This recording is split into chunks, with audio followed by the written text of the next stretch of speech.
Seigneur Jésus, merci pour encore une fois de plus, tu nous accordes ce soir pour partager avec ton peuple que la gloire, l'honneur, la puissance et la majesté reviennent, car tu es le véritable Dieu. Parle-nous à travers ta parole. Au nom puissant du Seigneur Jésus-Christ, nous avons supplié. Amen. Nzambe atambola biso, que Dieu nous bénisse. Lui, le maître de temps des circonstances, lui qui a voulu et qui a permis de nous donner encore une fois de plus cette occasion de pouvoir partager sa parole encore une fois de plus avec vous. Vraiment, que son nom soit loué. Nous allons rapidement à la lecture de la parole de Dieu en Genèse chapitre 44 au verset 18. Je crois nous parlons sur Judas l'intercesseur. Ici, je ne parle pas sur la bénédiction prophétique de Judas et je ne parle pas sur la naissance de Judas non plus. Mais je parle sur Judas en position de l'intercesseur. Parce que souvent, il y a de nos frères, il y a de nos bien-aimés qui ont fait de la parole de Dieu comme une coutume, comme une habitude. C'est-à-dire, lorsqu'on parle de Judas, il faut qu'on puisse parler toujours aussi la bénédiction prophétique, ou soit-il la naissance, ainsi de suite. Or, dans les Écritures, c'est poussé par l'Esprit de Dieu que les hommes ont parlé de la part de Dieu. C'est-à-dire, dans chaque circonstance, Dieu a un message approprié à son peuple et il donne la nourriture par celui qui est le serviteur bon et fidèle, celui qui donne la nourriture au temps convenable. C'est-à-dire, ici je parle ici Judas intercesseur, et le sous-thème que j'avais souligné la semaine passée, le dimanche passé, c'était sur l'intimidation manifestée. C'est ce que je suis en train de parler. Je parle ici de l'intimidation manifestée. Pourquoi nous allons faire la lecture rapidement. En Genèse chapitre 44 verset 18, la Bible dit ceci: alors Judas s'approcha de lui et dit: de grâce mon Seigneur, de grâce mon Seigneur, que ton serviteur puisse adresser la parole à mon Seigneur, car ta colère et que ta colère ne s'enflamme pas contre ton serviteur, car tu es comme Pharaon. Et il y a une continuité là-bas qu'on peut continuer jusqu'au verset 34, mais j'aimerais qu'on lise d'abord, comme on avait lu autrefois à Deutéronome chapitre 33, verset 7. La Bible dit ceci: voici sur Judas ce qu'il dit. Écoute, Éternel, la voix de Judas, et ramène-le vers son peuple, que ses mains le défendent et que tu lui sois en aide contre ses adversaires. C'est-à-dire, là on est en Deutéronome chapitre 33, et plus vite nous allons encore toucher Deutéronome chapitre 20, et je vais lire au verset 8. La Bible dit ceci: les officiers continueront à parler au peuple et diront: qui est celui et qui est ce qui a peur et manque de courage, qu'il s'en aille et retourne dans sa maison, afin que ses frères ne se découragent pas comme lui. Que Dieu bénisse sa parole. Nous allons lire encore en Jean chapitre 6. partir du verset 58.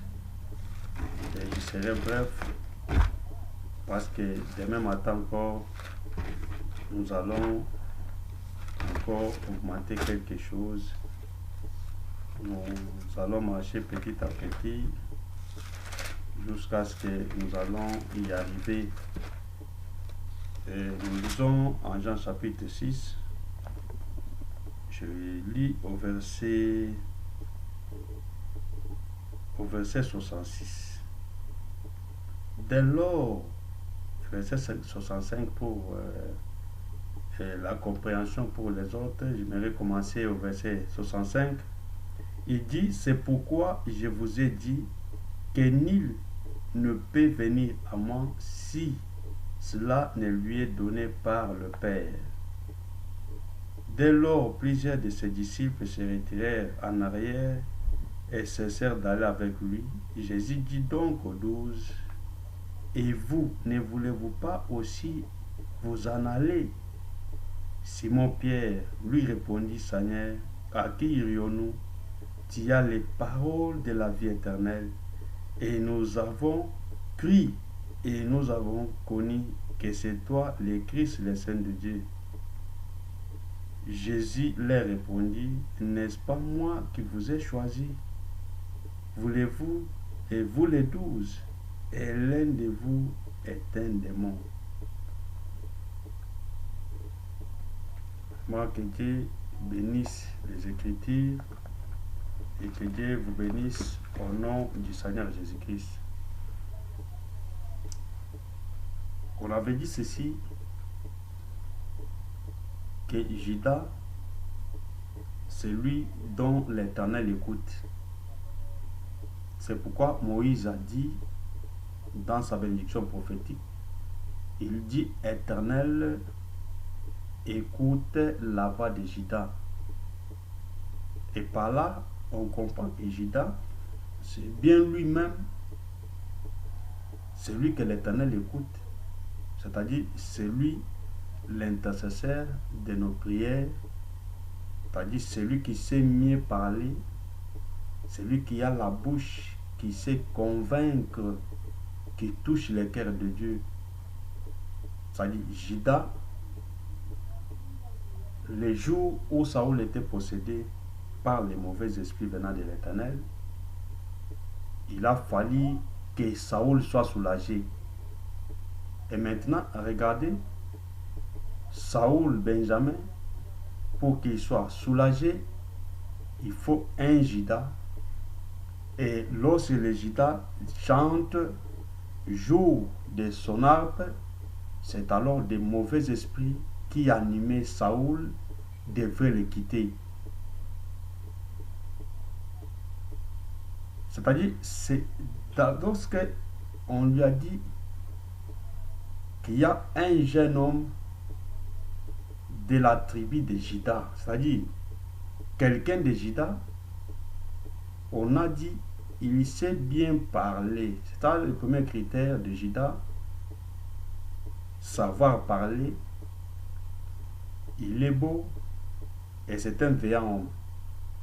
La fois passée, j'avais bien expliqué ceci, que lorsqu'on parle que c'est un vaillant homme, c'est-à-dire c'est un guerrier, c'est-à-dire la nature de Juda, c'est pourquoi en Apocalypse, vous verrez, la Bible dit, lorsque Jean plairait, mais Jean était fortifié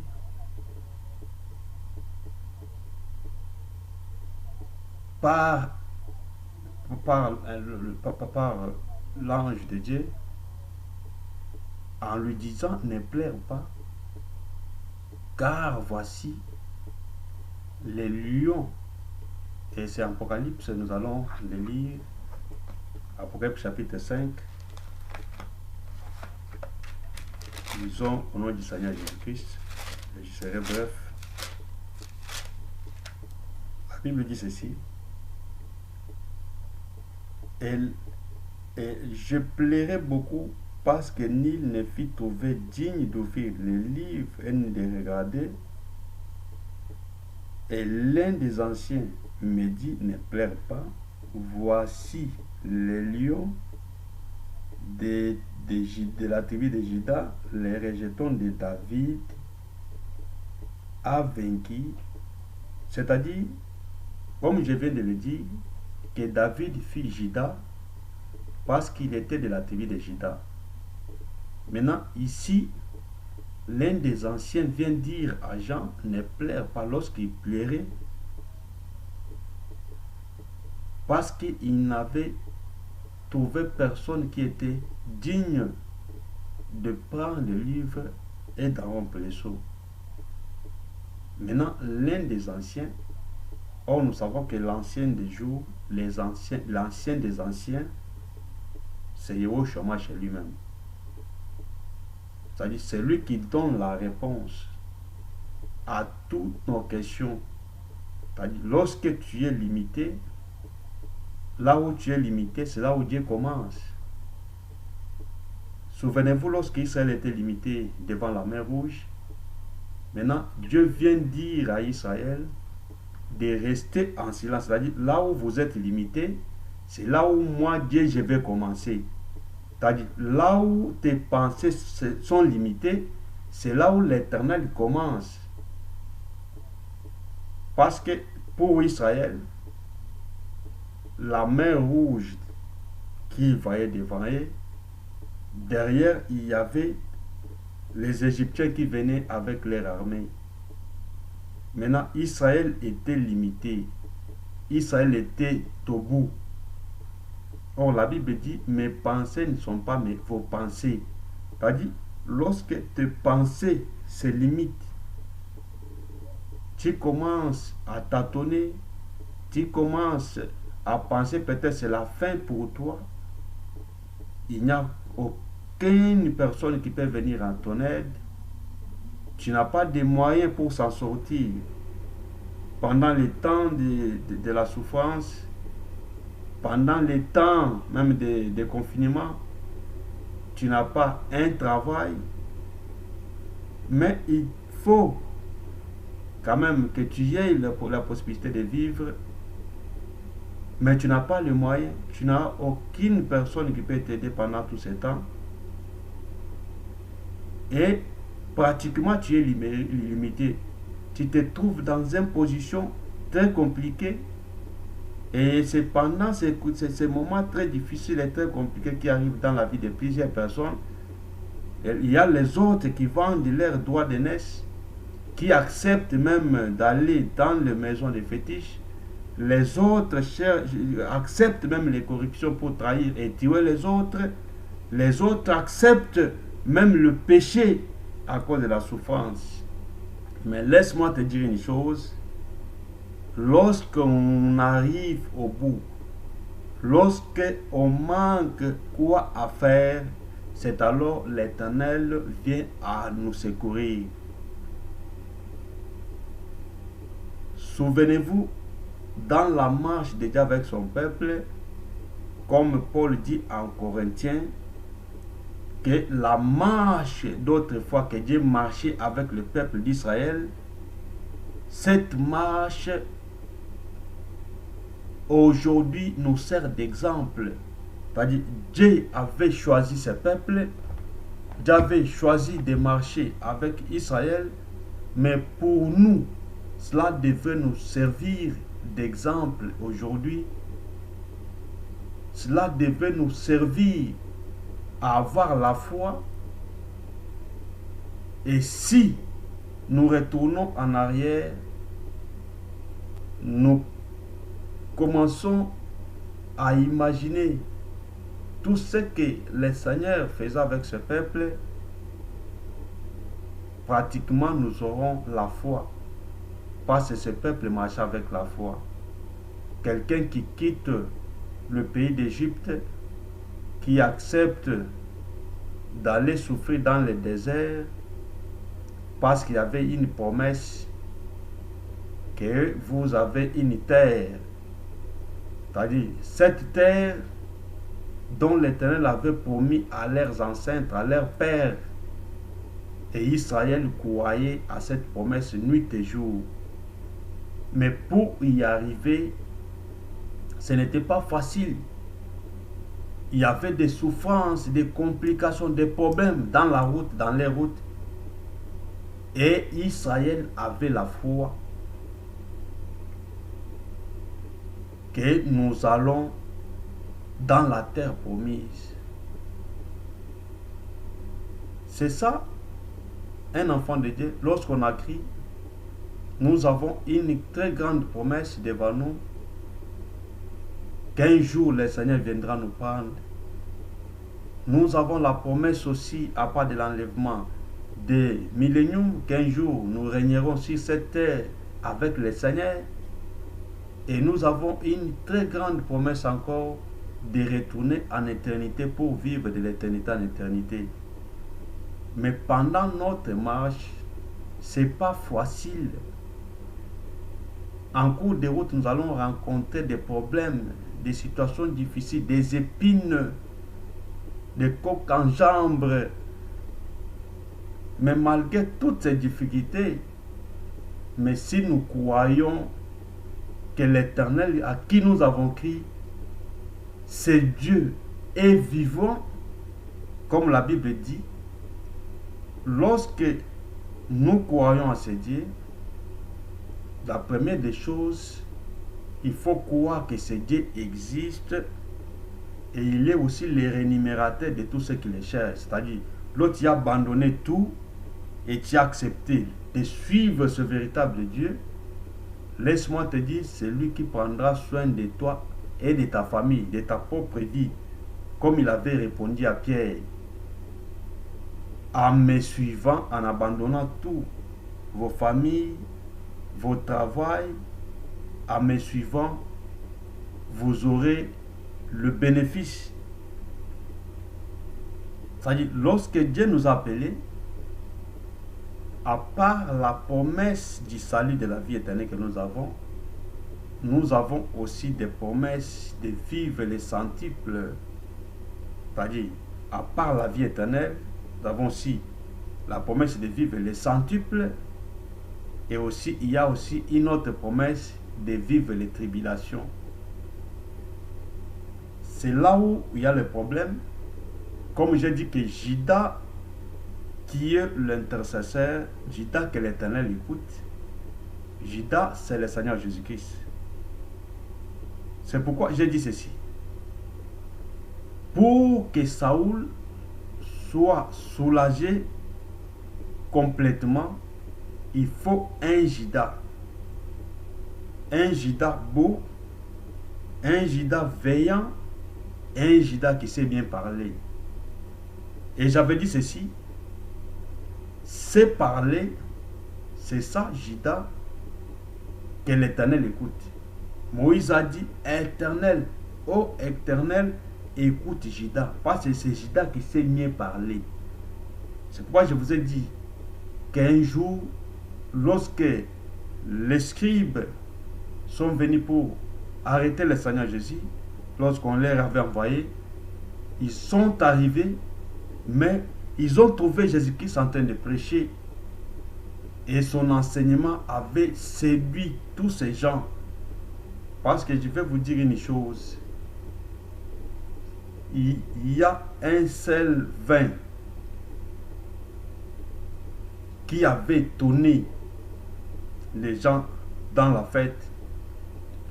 C'était le vin que le Seigneur avait transformé l'eau en devenant le vin.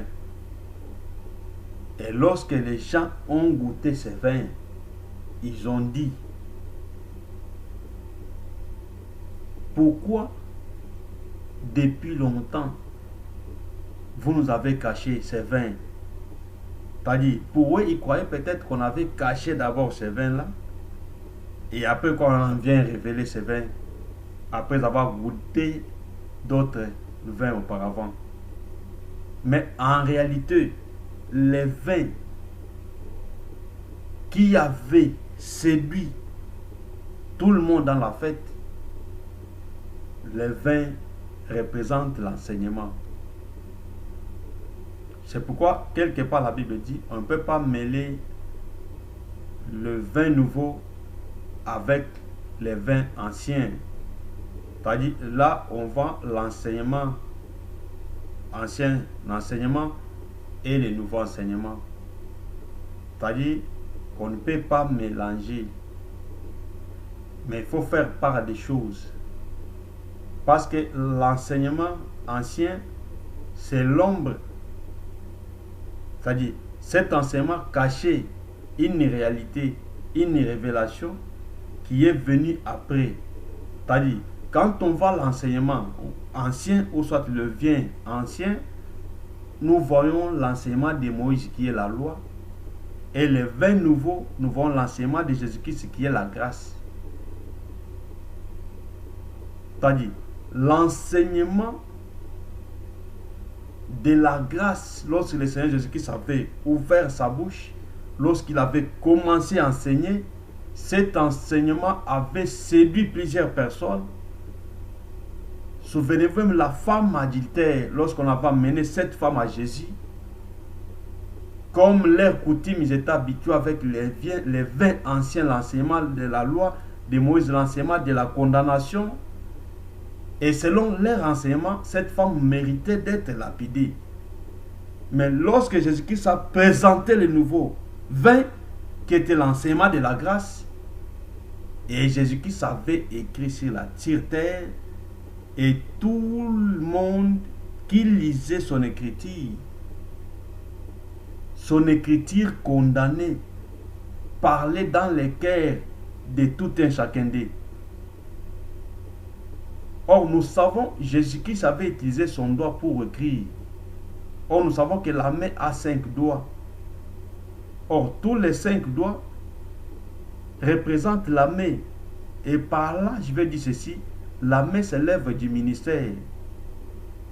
Et le ministère a 5 grâces. Nous n'avons pas 5 ministères, mais nous avons les 5 grâces ministérielles. Et nous avons un seul ministère, le ministère de la parole. Nous n'avons pas de ministère des dons, nous n'avons pas de ministère de prière, nous n'avons pas de ministère des chansons, ou soit des cantiques, mais nous avons que le ministère de l'enseignement. Et maintenant, Dieu nous parle à travers le ministère. Et lorsque Dieu parle à travers le ministère, il parle directement dans nos cœurs. Et c'est l'enseignement de Jésus-Christ, l'enseignement de la grâce. Le Saint-Esprit même, lorsque cet enseignement entre en toi, c'est cet enseignement qui va te juger. C'est-à-dire, cet enseignement va entraîner le jugement dans ton cœur. C'est pourquoi tout le monde qui lisait l'écriture de Jésus-Christ, la Bible dit, Jésus-Christ, comme il était incliné en train d'écrire, lorsqu'il s'est relevé, il n'avait aucune personne. Et la seule personne qui était restée avec le Seigneur, c'était cette femme que les autres l'ont condamnée. Mais vous voyez maintenant que l'enseignement de la grâce avait donné une différence par rapport à l'enseignement ancien que ce peuple marchait avec depuis longtemps. Et lorsque Jésus-Christ a parlé, il avait marqué la différence. C'est pourquoi les jours où les scribes sont venus pour l'arrêter, Jésus-Christ était en train d'enseigner et ces gens sont retournés sans Jésus parce qu'on leur avait envoyé pour arrêter Jésus et l'amener vers ses chefs. Maintenant, lorsque leurs chefs ont demandé où est l'homme en question dont nous avions envoyé pour aller prendre et amener ici, mais ces gens ont répondu, depuis que les hommes ont parlé, l'homme n'a jamais parlé comme cet homme. Par là, on comprend que Judas, parce que Jésus-Christ aussi, il était de la descendance de Judas. Et c'est bien lui-même le véritable Judas. Judas, c'est un parolier. C'est pourquoi je vous ai dit ceci. Lorsque Joseph a envoyé ses frères vers leur père, c'était pour prendre leurs jeunes frères et amener vers Joseph. C'était ça. Maintenant, Joseph reste avec Siméon et maintenant les autres sont partis pour prendre Benjamin pour amener vers leur frère. Maintenant, lorsqu'ils sont arrivés vers leur père privé de Joseph parce qu'il savait que mon fils est déjà mort depuis longtemps. Et en plus, leur père voit encore que Siméon est resté en Égypte. Et maintenant, Ruben commence à demander à leur père que père, le monsieur en question, le premier ministre d'Égypte, nous a envoyé prendre notre jeune frère. Et la façon dont il nous posait des questions, c'était comme une personne qui nous connaissait. C'est là où j'avais dit ceci. Joseph et ses frères, ils se sont retrouvés en Égypte. Mais avant de se retrouver en Égypte, ils avaient commencé leur vie quelque part, c'est-à-dire dans la maison de leur père. Et c'est là où même il avait eu la vision. Et la vision qui a été même interprétée par leur père. Et dans cette vision, il y avait la confirmation que Joseph devait être leur chef et ils vont l'adorer parce que c'est leur père qui avait interprété à cette prophétie en disant que tu parles, que moi, ta mère et tes frères, nous allons t'adorer parce qu'il avait vu 11 étoiles l'adorer, la lune aussi et le soleil. Parce que cette famille du soleil, de la lune et des étoiles, c'était même ça le 4e jour de la création, la famille de Jacob. Parce que dans le 4e jour de la création, nous voyons la création d'une famille. Et nous savons que chaque famille a un nom. Chaque famille a un nom. Maintenant, la famille 4e jour de la création, la famille de Jacob a un nom. Et tous les trois, c'est-à-dire les étoiles, le soleil, la lune, tous sont des vases. Et des vases qui portent la lumière. C'est-à-dire cette famille, c'est une famille appelée famille lumière. Parce que dans cette famille, le nom c'est la lumière. Parce que le soleil porte la lumière, la lune porte la lumière et les étoiles aussi portent la lumière. Ce sont des vases portant la lumière. C'est-à-dire c'est le nom de cette famille. Et nous savons, nous aussi, l'Église du Seigneur, nous sommes une famille lumière, c'est-à-dire nous portons la lumière. Nous sommes des lampes, c'est-à-dire qui brillent dans les lampes allumées dans les ténèbres. Et nous donnons notre lumière, notre clarté pour éclairer le monde. C'est-à-dire un enfant de Dieu, partout où il marche, partout où il est, celui qui est la lumière, celui qui donne les modèles à suivre par celui qui est la lumière. Et là où il y a la lumière, les gens marchent avec précision. C'est-à-dire, vivre dans la lumière, c'est vivre dans la précision. Et par là, on comprend que la véritable parole qui est la lumière, c'est l'évangile éternel, c'est la sainte doctrine. Et celui qui vit dans cet évangile doit vivre, doit éclater, doit refléter l'exemple, c'est-à-dire même sa nature doit prouver réellement qu'il est la lumière. Et dans la famille de leur père, ils étaient tous là-bas. Mais maintenant, écoutez ce qui s'est passé. Après quelques années après, lorsqu'il y a eu famine, sur toute l'étendue de la terre, ils se sont retrouvés maintenant en Égypte, c'est-à-dire à part la maison de leur père, mais ils devaient se retrouver encore quelque part. Là, nous allons lire en Genèse chapitre 43, je pense. Nous allons lire Genèse chapitre 43. Lisons au nom du Seigneur Jésus-Christ. Je vais mentionner quelque chose là-bas. Au verset 7, la Bible dit ceci. Genèse chapitre 42. Joseph vit ses frères. Donc ses frères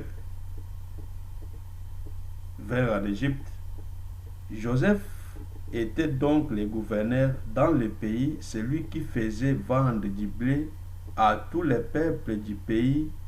Les frères de Joseph vinrent et se prosternaient devant lui, la face contre terre. Vous voyez maintenant cette vision-là des étoiles, de la lune et du soleil. Maintenant, c'est accompli ici. C'était les étoiles maintenant, ses frères maintenant, les 11 là, les 10 frères, parce que Benjamin était resté avec leur père, ils se sont inclinés face contre terre. C'était pour l'accomplissement, parce que Dieu ne ment pas. Dieu n'est pas un homme pour mentir, ni un fils d'homme pour se repentir. Lorsqu'il a dit quelque chose, lorsqu'il a promis, il est toujours derrière cette promesse-là pour l'exécuter. Tout ce que tu vis dans ta vie, quelles que soient des difficultés et des problèmes difficiles, ne te dérange pas tant que tu as la promesse. Parce que quelqu'un qui a la promesse, même si le monde disent que c'est fini, il n'y a plus encore moyen, avec cette situation, il n'y a pas la solution. Mais tant que la promesse est là, crois toujours que Dieu fera quelque chose. Ici, la prophétie s'est accomplie, mais ses frères même ignoraient. Mais écoutez ce que la Bible dit. Joseph les vit. Joseph vit ses frères, il les reconnut, mais se comporta à leur égard comme un inconnu. C'est-à-dire, lui les connaissait, mais il s'est fait comme un inconnu. Il leur parla avec dureté et leur dit, d'où venez-vous? Ils y répondirent, du pays de Canaan pour acheter. Vous voyez, maintenant Joseph commence à leur parler avec dureté. C'est là où je parle sur l'intimidation manifestée. Lui comme leur frère, maintenant, il commence à leur intimider. Derrière son intimidation, il avait une pensée de se révéler derrière. Il avait la pensée de leur faire du bien, parce que c'était le temps où le monde traversait, comme aujourd'hui les gens sont en train de traverser aussi des problèmes difficiles dans le monde à travers le Covid-19. À l'époque aussi de Joseph, c'était comme ça. Mais tant que Joseph était en Égypte, lorsque ses frères sont venus, Joseph savait très bien que c'est le moment maintenant que je vais me révéler à mes frères et je vais leur faire du bien et je vais faire venir mon père ici avec toute ma famille. Mais maintenant, il ne pouvait pas le faire comme ça. Il commence avec l'intimidation, c'est-à-dire avec dureté, mais pour les amener à l'objectif. C'est comme ça avec Dieu. Dieu peut utiliser d'autres méthodes, comme la souffrance, comme des difficultés, mais pour t'édifier, pour te former. Parce que il y avait une route de raccourcis, c'est-à-dire de l'Égypte vers Canaan. Mais la Bible dit, Dieu ne voulait pas amener ce peuple par ce chemin, parce que Dieu voulait que ces peuples voient comment ils devraient souffrir dans la route, c'est-à-dire ils devraient combattre avec leurs ennemis, et l'Éternel viendra à leur secours. Et lorsque l'Éternel venait à leur secourir, c'est alors ces peuples avaient eu confiance en l'Éternel, parce qu'ils ont vu ce que l'Éternel faisait en leur faveur. C'est-à-dire, les chemins que l'Éternel amène Israël, c'était un chemin de souffrance. Mais dans la pensée de Dieu, Dieu voulait édifier ce peuple. Pendant tout ce temps, de 38 ans dans le désert, C'était le temps où Dieu voulait instruire, et à travers ces peuples aussi, Dieu avait aussi un peuple qui était caché. Un jour, à travers cette marche d'Israël, ces peuples devaient aussi tirer les leçons ou bien enseignements à travers cette marche. Et je pense que c'est notre bien-aimé Paul qui a dit à 1 Corinthiens chapitre 10, nous allons le lire, 1 Corinthiens chapitre 10, 1 Corinthiens chapitre 10, nous lisons au nom du Seigneur Jésus-Christ. La Bible dit ceci, chapitre 10, il dit ceci: Frères, je ne veux pas que vous l'ignorez, vos pères ont tous été sous la nuée, ils ont tous passé au travers de la mer Rouge, ils ont tous été baptisés à Moïse dans la nuée et dans la mer. Ils ont tous mangé les mêmes aliments spirituels, ils ont tous bu les mêmes breuvages spirituels, car ils vivaient à un rocher spirituel qui les suivait, et ce rocher était Christ. C'est-à-dire, il a interprété directement que le rocher est Christ. Mais la plupart d'entre eux ne firent pas agréable à Dieu, puisqu'ils tombèrent morts dans le désert. C'est-à-dire, pendant cette marche, il y a eu d'autres personnes qui ont tombé. Pourquoi? Parce que la plupart d'entre eux ne firent pas agréable à Dieu. C'est-à-dire, si quelqu'un n'est pas agréable à Dieu, cet homme tombera. C'est pourquoi Jésus-Christ, comme le véritable Joseph, la Bible dit ceci: lorsqu'il commençait à enseigner concernant la chair et le sang, il a dit: mangez de ma chair, buvez de mon sang. Il y a eu un grand scandale. Ils ont dit comment cet homme parle de sa chair et de son sang. C'est quelque chose de compliqué. Quelqu'un parlait de manger sa chair et de boire son sang. Mais plusieurs d'entre ses disciples sont retirés, sont partis. Mais Jésus n'a pas flatté les restes, les 12. Jésus-Christ est venu chez les 12, il a dit: vos frères tous sont partis, et vous, pourquoi n'êtes-vous aussi partis? Mais Pierre a répondu: où irions-nous, Seigneur? Où irions-nous, Seigneur? C'est à toi. C'est toi qui as les paroles de la vie éternelle. C'est-à-dire, vous comprenez que celui qui a les paroles, c'est Judas. C'est en Jean chapitre 6. C'est en Jean chapitre 6. Souvenez-vous, un jour Jésus-Christ a fait une prière. Il a demandé à Dieu. Il a dit: Père, garde-le. Il a dit aussi: sanctifie-les par ta parole, car ta parole est la vérité. C'est qu'il priait parce que Dieu écoute Judas. Ce n'est que Judas que Dieu écoute. Et souvenez-vous, lorsque Salomon a construit la maison de Dieu, et vous savez très bien que Salomon, il était aussi de la tribu de Juda. Salomon aussi est Juda. Écoutez, Juda, lorsqu'il prie, Dieu était descendu dans le temple de Salomon. Et la gloire de Dieu avait rempli tous les temples. Même les sacrificateurs ne pouvaient y entrer. Pourquoi pas? C'est Dieu avait écouter la prière de Salomon et Dieu était descendu. Pourquoi pas? Si Salomon était Juda. J'aimerais vous dire ceci. Juda, c'est un crocodile. Et si tu es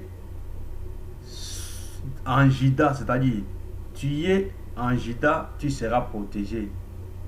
Or, Juda, lorsqu'il y a eu partage des terres en Israël, la terre qu'on avait accordée à Juda, Siméon aussi était venu habiter. Sa part était en Juda. C'est-à-dire, c'est par là que je vais dire ceci, Siméon est les écailles du crocodile et Juda est crocodile.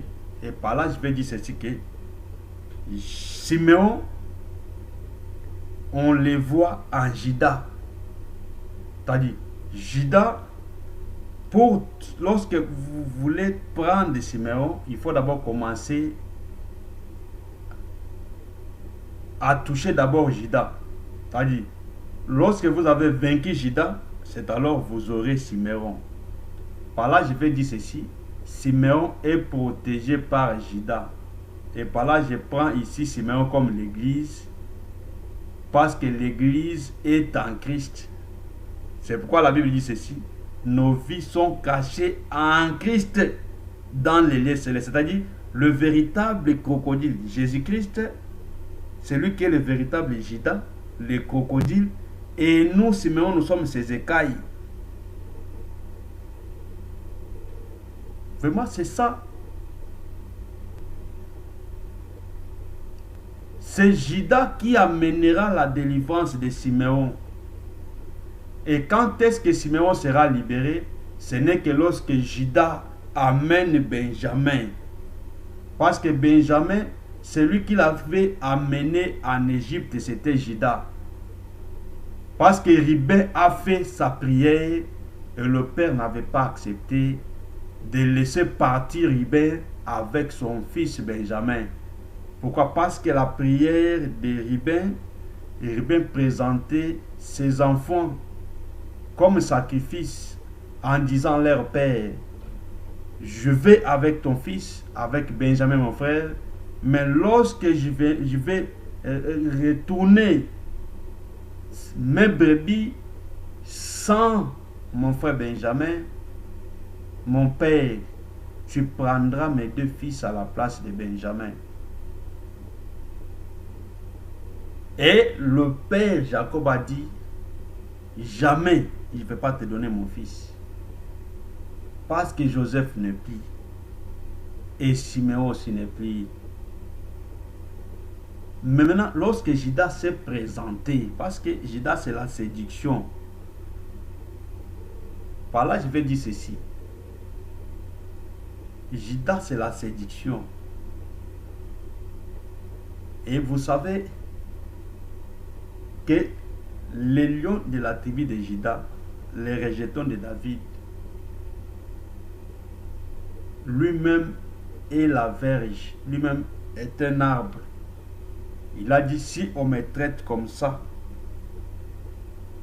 moi qui suis un arbre vert, mais à combien plus forte raison, vous serez traités, vous les bois secs.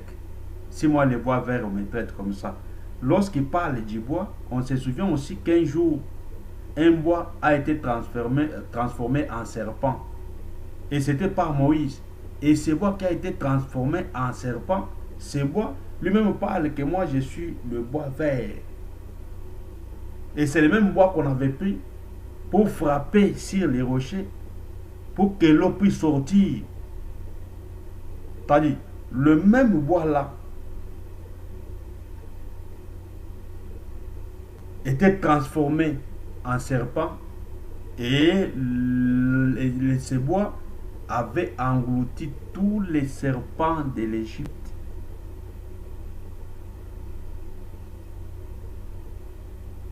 C'est pourquoi j'ai dit ceci.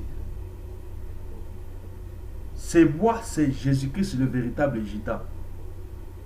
C'est lui la séduction.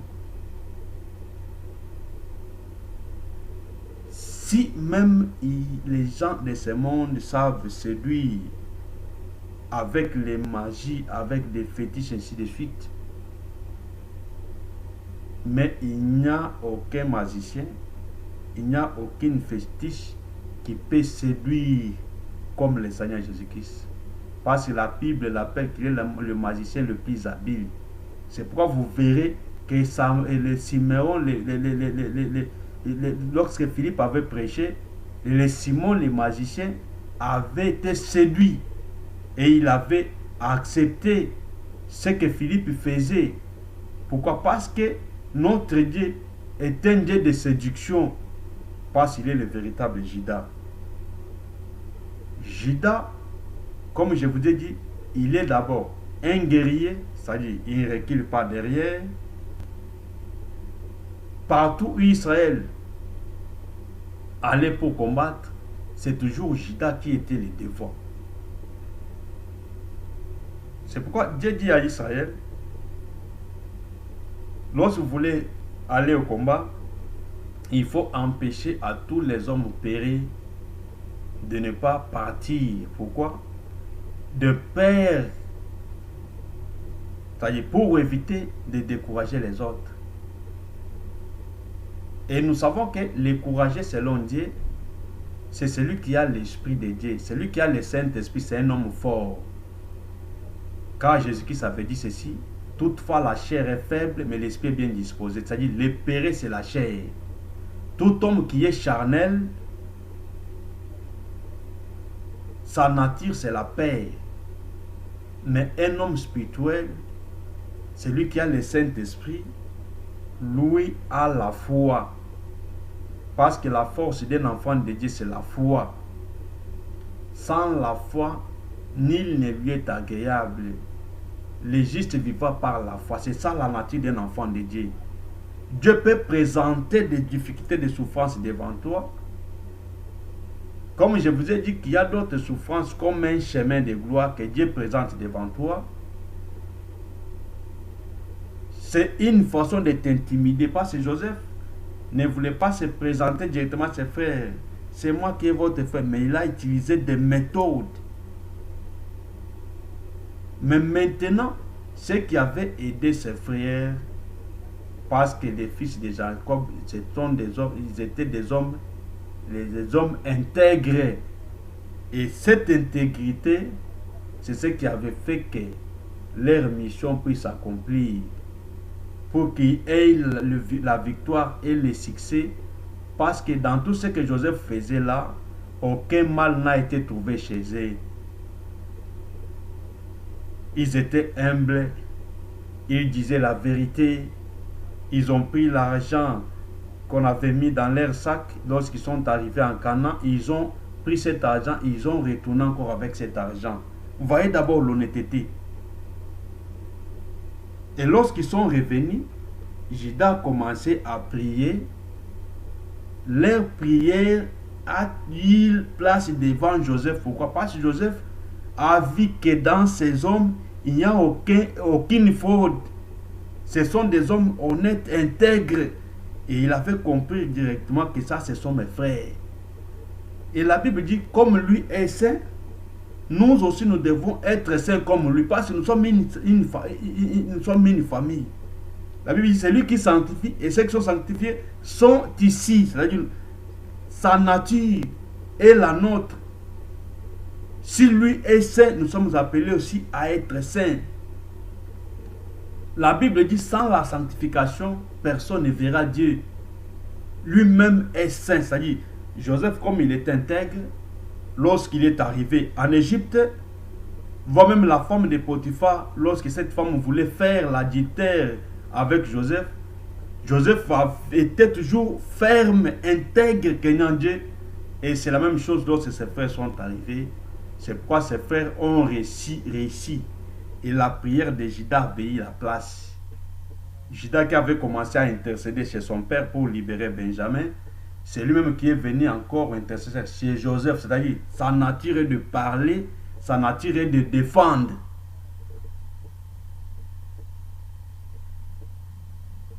C'est pourquoi Saoul est animé de mauvais esprits, mais c'est Judas, David, qui doit chanter, jouer son harpe, maintenant pour la délivrance de Saoul.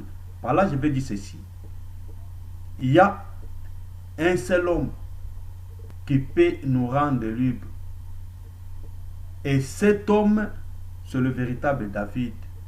C'est Jésus-Christ qui joue avec sa main le ministère, l'arbre, qui est la parole de Dieu. C'est-à-dire à travers le ministère, lorsque le ministère de la parole parle, c'est-à-dire c'est Dieu qui est en train de jouer son arbre, parce que c'est Dieu qui est le véritable Judas. À travers le ministère et au moyen de la parole, Dieu nous donne la délivrance. C'est-à-dire la vraie délivrance, c'est la délivrance de la parole. La délivrance qui vient séparer l'homme avec les péchés. La délivrance qui donne l'homme la nature de Dieu, qui ôte la nature de l'homme et qui donne l'homme une nouvelle nature. L'homme devient une créature nouvelle, c'est-à-dire au moyen de la parole, il y a la transformation, la nouvelle naissance. Lorsque la parole entre dans l'homme, il y a une transformation. Et c'est Judas, celui qui sait bien parler, comme je dis, je suis bien intercesseur, un homme de combat, c'est lui-même qui a pas accepté lorsqu'on était vendu au péché, mais il est venu, il a accepté de mourir à notre place. Mais remarquez, il y avait des hommes qui voulaient les décourager, qui ont mené, qui voulaient l'intimider, c'est-à-dire l'intimidation a été manifestée d'abord par ses frères qui voulaient dire à David que toi tu es encore un enfant, tu ne peux pas combattre avec cet homme, nous savons que tu es trop orgueilleux. Il voulait l'empêcher. Mais cependant que j'ai dit ceci, David qui était Judas, il savait mieux parler. C'est ça qui sait convaincre. Lui-même, il est l'intercesseur qui sait parler. C'est-à-dire, Éternel, écoute la voix de Judas. Il est veillant, c'est-à-dire ce qui a marqué l'œuvre de la voix. C'est-à-dire, là, il a marqué sa violence. C'est-à-dire, l'homme de combat. Et aussi la beauté qui est l'œuvre de la sainteté qui était trouvée en lui. Parce qu'en lui-même, lorsqu'on faisait son jugement devant Pilate, on avait trouvé qu'en lui, il n'avait aucun péché. Pourquoi? Parce qu'il était l'agneau. Il était accomplissement d'Exode 12, c'est-à-dire l'agneau qui devait être immolé pour la sortie d'Israël. Cet agneau devait être sans tache, ni ride, ni rien de semblable. Et cet agneau devait être examiné pendant 4 jours. Et Christ aussi, comme le véritable agneau, que Jean-Baptiste avait représenté, que voici l'agneau de Dieu qui ôte les péchés du monde, lui aussi avait traversé devant 4 tribunaux. Nous savons bien de Pilate, d'Hérode, de Caïphe et de Anne, qui étaient comme les 4 jours-là d'examination. Et il a été trouvé qu'il n'avait aucune faute en lui. C'est-à-dire, par là, on comprend la nature de la beauté. C'est-à-dire, le Judas qui peut défendre, le Judas qui peut amener la délivrance dans la vie de Saoul. Ici, Saoul nous représente, Saoul représente l'Église, Saoul représente une personne qui a des problèmes, qui est animée avec des mauvais esprits, mais pour sa délivrance, il faut Judas, et Judas qui arrive doit être un parolier, c'est-à-dire Jésus, celui qui porte nos fardeaux, qui sait intercéder à notre place, c'est lui qui sait convaincre à travers sa parole, et c'est lui-même qui est le défenseur. Quels que soient les combats qui peuvent se présenter dans ta vie, le Seigneur est là comme le véritable guerrier pour combattre à ta place. Et la beauté, c'est sa nature de la sainteté. C'est pourquoi j'ai dit ceci. C'est Judas qui m'amène Benjamin en Égypte. Et lorsqu'il amène Benjamin en Égypte, c'est alors Siméon est libéré. Mais avant tout, il doit d'abord monter vers son père. Et à son retour, maintenant, il vient avec Benjamin. C'est pas là, je vous ai dit ceci. Tous les enfants de Jacob là forment un seul corps. C'est-à-dire, Jacob, ses enfants sont les membres. Ces fils-là, ce sont des membres de son corps. Et ils forment un seul corps. C'est-à-dire, lorsqu'on voit Judas, on voit Benjamin, on voit Joseph, tout, ils forment un seul corps. Et comme Romain dit, chaque membre dans le corps a un rôle. Mais si un membre souffre, c'est tout le corps qui souffre. Je me souviens un jour, lorsque Benjamin était séparé avec tous les 12 tribus d'Israël, et Israël ont fait une prière à l'Éternel. Ils ont dit, oh Éternel, pourquoi il manque l'un de nous aujourd'hui en Israël? C'est-à-dire, ils se sont sentis qu'il manquait quelque chose en eux. C'est-à-dire, les corps étaient devenus incomplets. Ils ont demandé que l'Éternel fasse grâce, que Benjamin retourne. C'est-à-dire, la force du corps, c'est quand tous les membres sont en mouvement et en bon état. C'est-à-dire, Joseph et ses frères, tous ils avaient une même nature. La nature qui est en Joseph. Joseph ne mentait pas. Joseph n'était pas adultère. Joseph ne mangeait pas avec les étrangers. C'est-à-dire, tout ce qui est en Joseph, c'est ce que Joseph aussi avait remarqué chez ses frères. C'est ce que Christ cherche à nous, que nous devenons comme lui.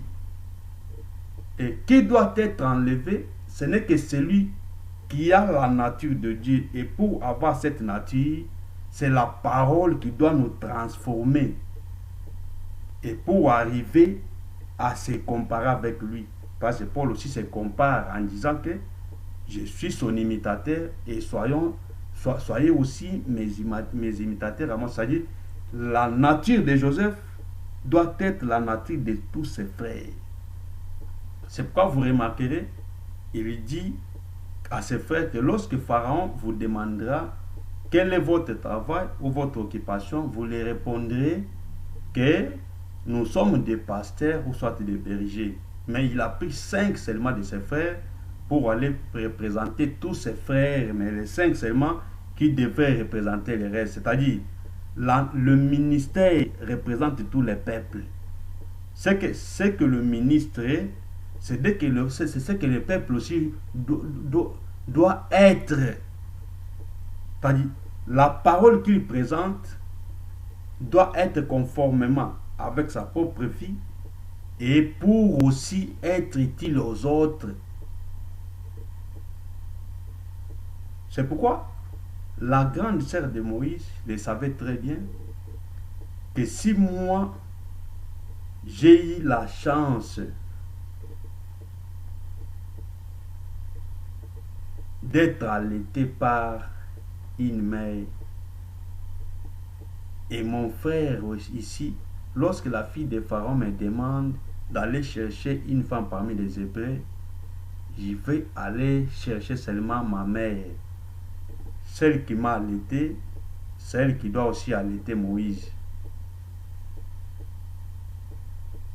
Et par là, on comprend que la grande sœur de Moïse aussi représente aussi les Éphésiens 4.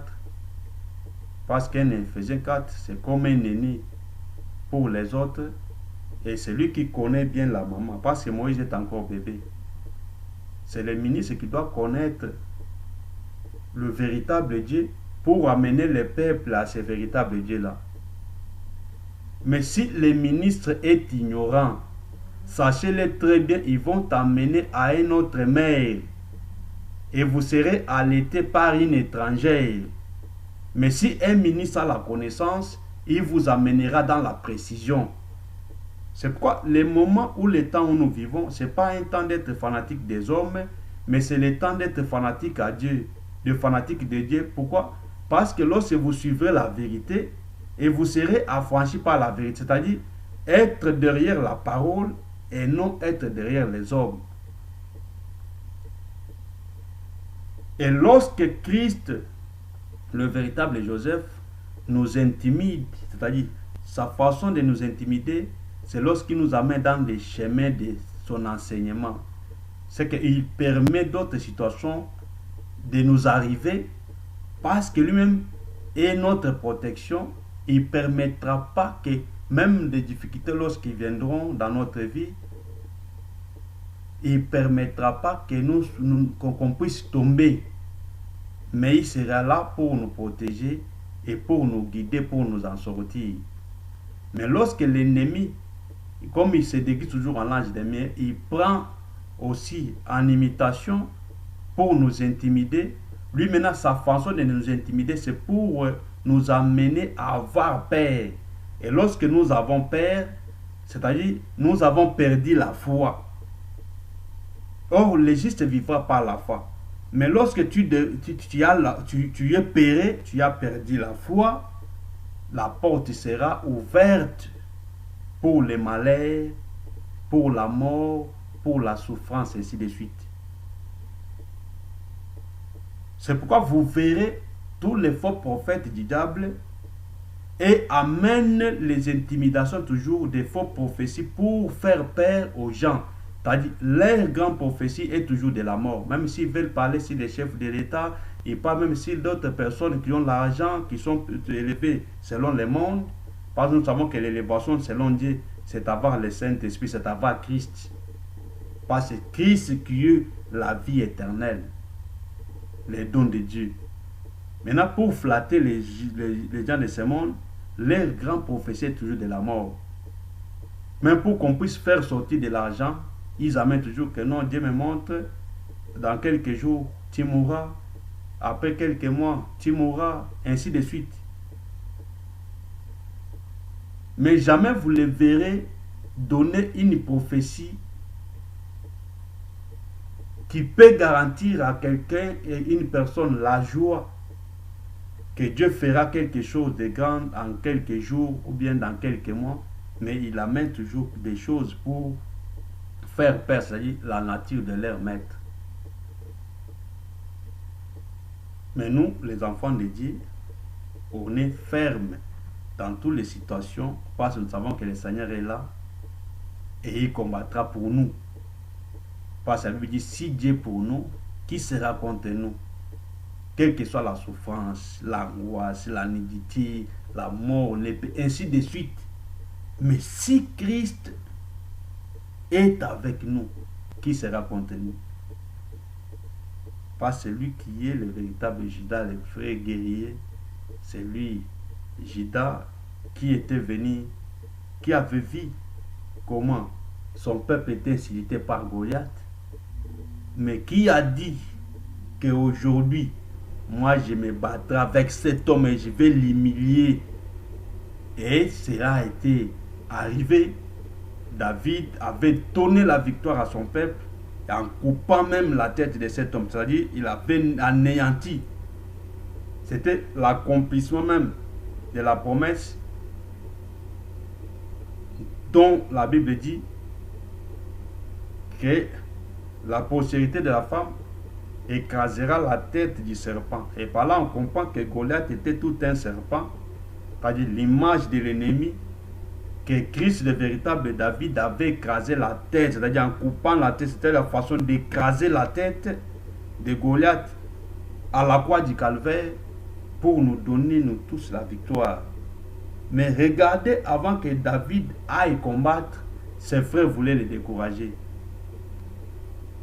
Or, David, comme Judas, Christ, le lion de la tribu de Judas, le véritable David, lui aussi, lorsqu'il parlait de sa mort, il voyait aussi son peuple dans la captivité, d'où il devrait aller les délivrer contre les Goliath qui étaient l'ennemi. C'est pourquoi Christ voulait toujours aller les combattre à la croix, mais le bien-aimé Pierre lui dit, Seigneur, tu ne mourras pas. Mais Jésus-Christ lui a dit, arrière de moi Satan. C'est-à-dire Jésus avait compris que ce n'est pas lui, mais c'est le Messie en question, les Goliath, les serpents anciens là.